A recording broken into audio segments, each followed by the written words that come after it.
Welcome to day 135 of 66 and 26. We're back in the Old Testament book of 2 Samuel. We're following the story of David.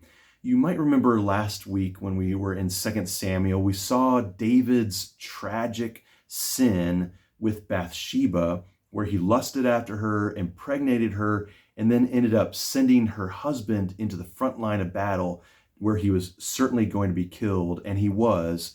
And then David figured he covered it all up, but God knew.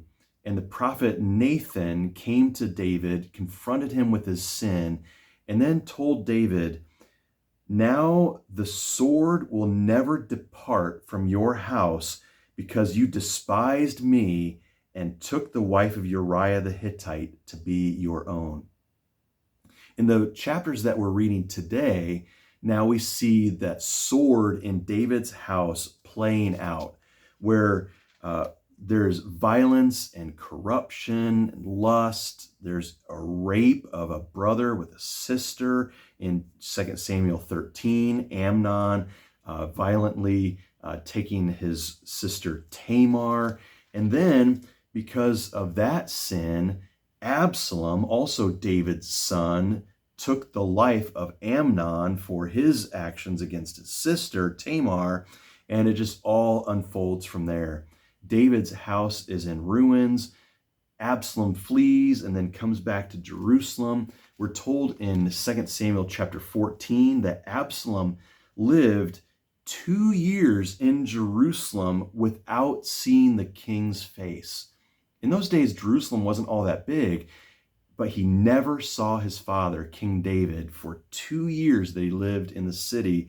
And then Absalom develops a conspiracy for unseating David, the king, his father.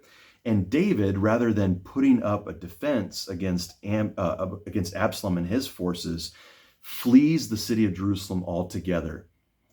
He brings his closest family and supporters, and they climb the Mount of Olives. And once you climb the Mount of Olives, once you're over the peak of the Mount of Olives, it's downhill all the way to the Jordans, something like 4,000 foot elevation difference across 20 miles down to the Jordan River and the Dead Sea. And they cross over the Jordan River to take refuge on the east side of the Jordan, where Absalom then chases after David and his entourage.